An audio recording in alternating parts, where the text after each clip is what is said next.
Hello everyone, welcome to study SM education. इस video में हम टेंस से पास्ट परफेक्ट कंटिन्यूअस टेंस को डिस्कस करेंगे। तो चलिए इस वीडियो को शुरू करते हैं।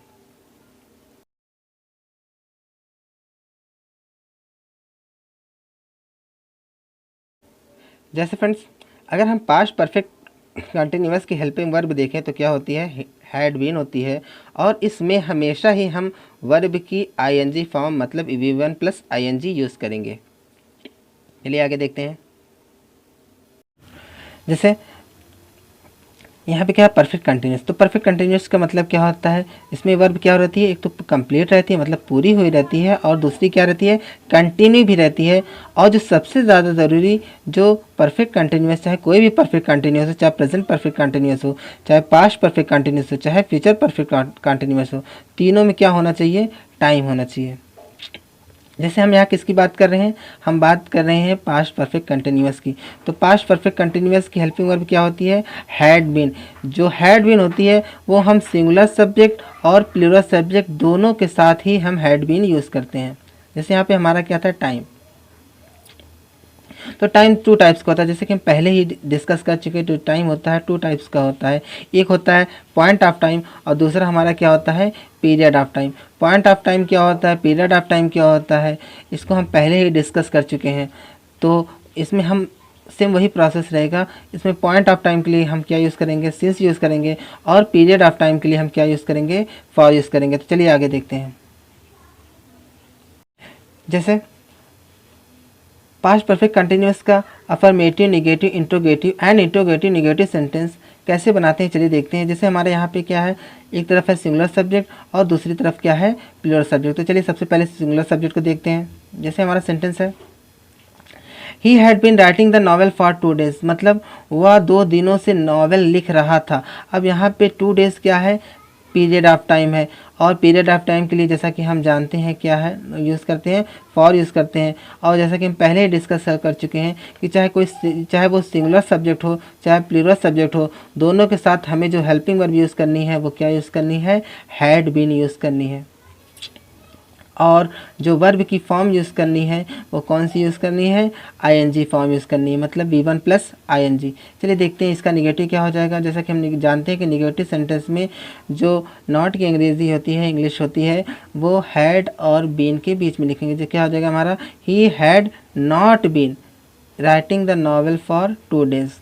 उसके बाद इंट्रोगेटिव में क्या करेंगे, हैड, सिंपल वही जो रूल हमने प्रेजेंट परफेक्ट कंटिन्यूअस के साथ अप्लाई किया था, वही रूल्स हम पास्ट परफेक्ट कंटिन्यूअस के साथ भी अप्लाई करेंगे। मतलब सिर्फ हैड को ही पहले लेंगे, बीन को सब्जेक्ट के बाद ही रखेंगे। तो क्या हो जाएगा हमारा इंट्रोगेटिव में, had he been writing the novel for 2 days। अगर न इंट्रोगेटिव नेगेटिव की बात करें तो क्या हो जाएगा, had he not been writing the novel for 2 days। अगर हम बात करें इंट्रोगेटिव हो और क्वेश्चन वर्ड आए तो क्या हो जाएगा हमारा, why had he been writing the novel for 2 days। और अगर क्वेश्चन वर्ड भी हो और नेगेटिव भी हो तो क्या हो जाएगा हमारा, why had he not been writing the novel for 2 days।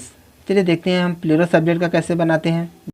जैसे हमारा सेंटेंस है, we had been washing the cloth since early in the morning. तो यहाँ पे अर्ली इन द मॉर्निंग जो है वो क्या है, पॉइंट ऑफ टाइम, मतलब एग्जैक्ट टाइम को शो कर रहा है कि हम सुबह से ही कपड़े धुल रहे थे। तो ये क्या है, पॉइंट ऑफ टाइम है। और पॉइंट ऑफ टाइम के लिए हम क्या यूज़ करते हैं, सिंस यूज़ करते हैं। और बाकी जो सेम रूल्स है वो पहले जैसे ही काम करेगा। आगे देखते हैं। जैसे हमारा नेगेटिव क्या है, we had not been washing the cloth since early in the morning. तो नॉट की इंग्लिश हम क्या यूज़ करें, कहाँ यूज़ करेंगे, हैड और बीन के बीच में। बाकी जो सेम रूल्स है वो पहले जैसे रहेगा। आगे देखते हैं। जैसे हमारा इंट्रोगेटिव क्या हो जाएगा, had we been washing the cloth since early in the morning. तो वही रूल्स, मतलब सिर्फ हैड को पहले लेंगे और बीन को सब्जेक्ट वी के बाद रखेंगे। तो क्या हो जाएगा हमारा, had we been washing the cloth since early in the morning. और इंट्रोगेटिव नेगेटिव हो तो हम नॉट की अंग्रेजी कहाँ लिखेंगे, सब्जेक्ट के बाद। तो क्या हो जाएगा हमारा, had we not been washing the cloth since early in the morning. अगर यही क्वेश्चन वर्ड से शुरू हो, हिंदी में क्वेश्चन वर्ड बीच में आए तो हम जानते हैं कि हम क्वेश्चन वर्ड की इंग्लिश सबसे पहले लिखते हैं इंग्लिश बनाते समय। तो क्या हो जाएगा हमारा, how had we been washing the cloth since early in the morning. मतलब उस क्वेश्चन वर्ड की इंग्लिश सबसे पहले लिख लेंगे और बाकी जो सेम रूल्स है वो पहले जैसे काम करेगा। चलिए आगे देखते हैं। जैसे हमारा इंट्रोगेटिव और निगेटिव हो और क्वेश्चन वर्ड से शुरू हो तो क्या हो जाएगा, how had we not been washing the cloth since early in the morning. तो यहाँ पे देखिए जैसे हम देख सकते हैं हाउ हैड मतलब कि ये जो हेल्पिंग वर्ब है हैड और बीन, यहाँ पे इनके बीच क्या क्या आया है, एक सब्जेक्ट आया है और दूसरा क्या आया है, नॉट आया है। तो इस तरह से हम पास्ट परफेक्ट कंटिन्यूअस का कोई भी सेंटेंस बनाते हैं। सो फ्रेंड्स, इस वीडियो में बस इतना ही। होप आपको पास्ट परफेक्ट कंटिन्यूअस का रूल्स और उसका बेसिक कंसेप्ट अच्छे से समझ में आया होगा। फिर भी आपको कोई डाउट हो, कोई प्रॉब्लम हो तो आप मुझे कमेंट सेक्शन में भी पूछ सकते हैं। If you like this video please like, subscribe, comment and share with your friend. Thank you for watching this video. Thank you.